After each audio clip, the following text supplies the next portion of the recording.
On débute avec cette agression au couteau d'une jeune femme de confession juive dans le 3e arrondissement de Lyon. Une croix gammée a été gravée au couteau à la hâte à proximité de la porte. La jeune femme poignardée à 2 reprises à l'abdomen est ressortie avec des points de suture après seulement 2 jours passés à l'hôpital. Parmi les pistes étudiées par les enquêteurs, il y a bien entendu la piste antisémite à caractère islamiste, Allahu Akbar, la piste antifa, la piste ultra-droite, un proche et enfin l'automutilation. Je suis pas enquêteur donc je précise que les propos que je vais tenir ne sont rien d'autre qu'une analyse froide des éléments dont dispose la police à ce jour. Les 3 premières pistes me laissent perplexe. Les musulmans et les gauchistes sont en roue libre depuis un mois et affichent leur antisémitisme de manière de plus en plus décomplexée, c'est un fait.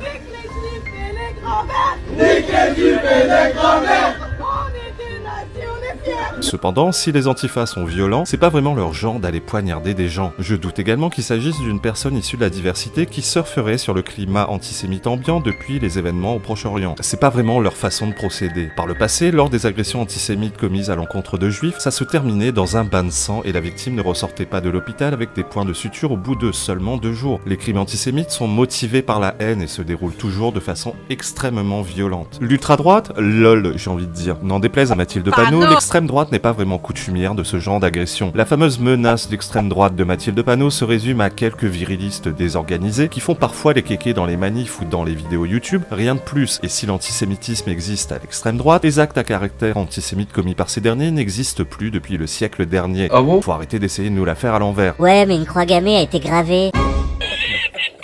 Arrêtez tout, l'inspecteur Mathilde Panot a résolu l'enquête. Il y a une croix gammée, c'est donc la preuve que l'auteur est Jojo, le néo-nazi. Faut arrêter d'être con à un moment. Arrêtez ! De plus, c'est pas dans cette catégorie de population que la croix gammée est à la mode en ce moment. L'option d'un proche, je n'y crois pas non plus. Une personne qui veut se débarrasser d'un proche ne prendrait pas le risque de simplement blesser et de se faire reconnaître. Non, je ne crois pas, non. La police étudie également la piste de l'automutilation. Le peu de gravité des blessures, sortir de l'hôpital au bout de 2 jours avec des points de suture après avoir subi une agression antisémite au couteau, pourrait orienter les enquêteurs vers cette piste. Des affaires de personnes de confession juive ayant fait croire à une agression antisémite pour attirer l'attention ayant déjà eu lieu par le passé. Quoi qu'il en soit, la menace envers la communauté juive en France et dans le monde est réelle, particulièrement en ce moment. Mais voilà, il faut garder la tête froide et ne pas se précipiter sur les infos que l'on reçoit, et ce de façon générale, c'est une question d'hygiène mentale.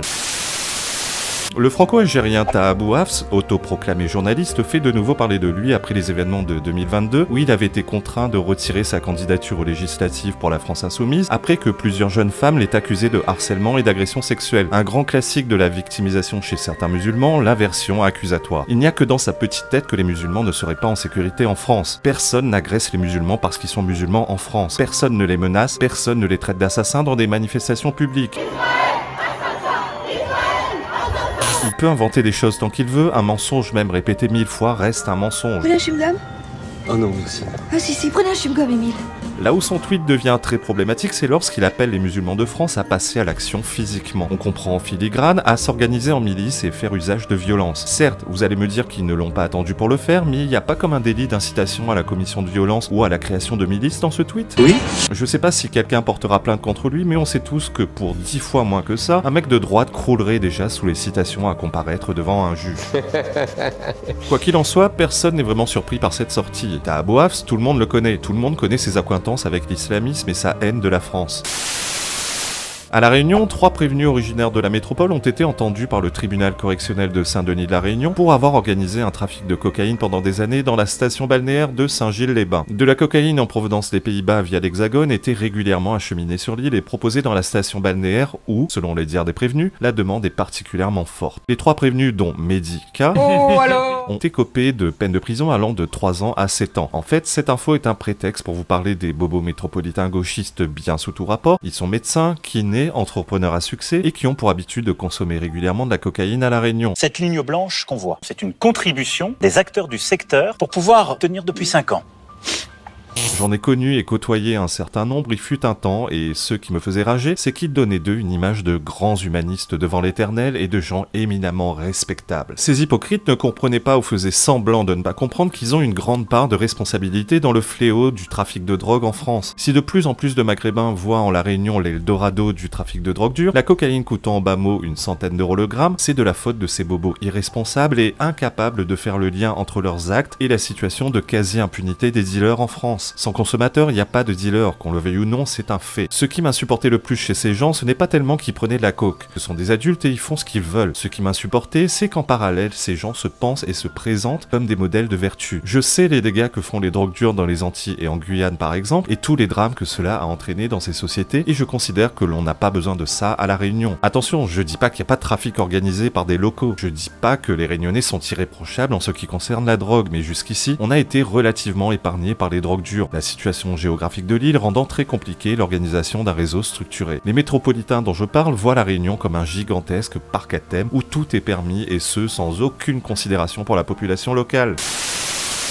Allez, un peu de conflit israélo-palestinien pour terminer en beauté. Voilà. On voit depuis un mois se multiplier les manifestations pro-Hamas partout dans le monde réclamant un cessez-le-feu et des négociations de paix. Oui, j'ai bien dit manifestations pro-Hamas. Faut arrêter de prendre les gens pour des jambons. Tout le monde a compris que les Palestiniens, ils n'en ont rien à foutre. C'est bien un groupe terroriste islamiste qui veut l'éradication des Juifs que ces gens soutiennent. D'ailleurs, il y a qu'à leur tendre un micro pour que ces salopards disent tout haut ce qu'ils pensent tout bas. J'ai pas mis Hamas parce que j'ai pas envie d'aller en prison, mais moi je soutiens le Hamas, désolé.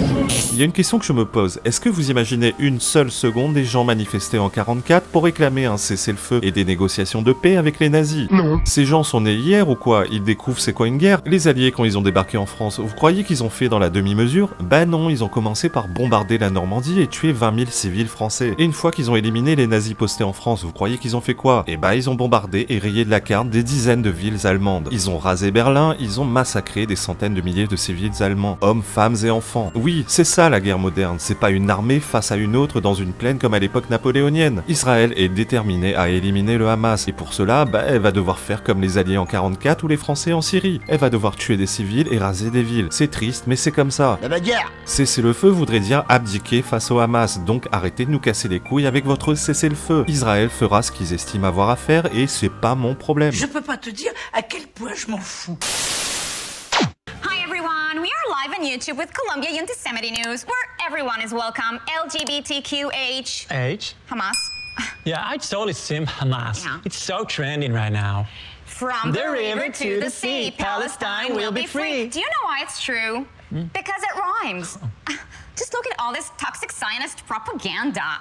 Kidnapped in Gaza. Does this look like Gaza to you? Yeah, but I have no idea what Gaza looks like. And they're smiling. Do hostages smile? Zionist liars. Totally sus. Do they think we're stupid? Stupid? I major in queer post-colonial astrology. Ew. Jews make the world dirty. Yeah. And no, I'm not anti-Semitic. I'm racist fluid. Exactly. And now for a little break from all this activism, we want to say hello to our BFF. Bestie freedom fighter. Abu Fatwa in Gaza. Salam alaikum. Alaykum as-salam, and inshallah, Allah will kill you all infidels. Thank you so much for joining us. Love the headpiece, the all oppression chic. Very drip. Mr. Fatwa, how are you? Are you safe? Oh yes, I'm safe. I'm in a tunnel under the Gaza hospital. Above me, I have Allah and 2 million civilians protecting me. Community is so important these days. Do you need like humanitarian aid, food, fuel, medicine? It's okay, I have everything. I'm only hungry for rockets. As long as it's organic. Yeah. I wish I just could be there with you. You can come to Gaza anytime and we will throw you from the roof, you homosexual dirt. Do you hear? Bro, want to throw me a rooftop party? They are so welcoming and inclusive. So, shukran. And you are also very welcome to come here to America. We will come. First we finish with Israel and America is next. Great! So, I guess we'll see you soon. Yes, it will be a blast. Can't wait. It'll be so multicultural. Ya Allah, you are so stupid. Thank you so much, Abu. We love you. I won't even bother killing you. It's a waste of bullets. Good vibes only. It's better you just kill yourself. Okay, bye. Die. From the river to the sea, Palestine will be Jews free. Yeah, that sounds better. It is better.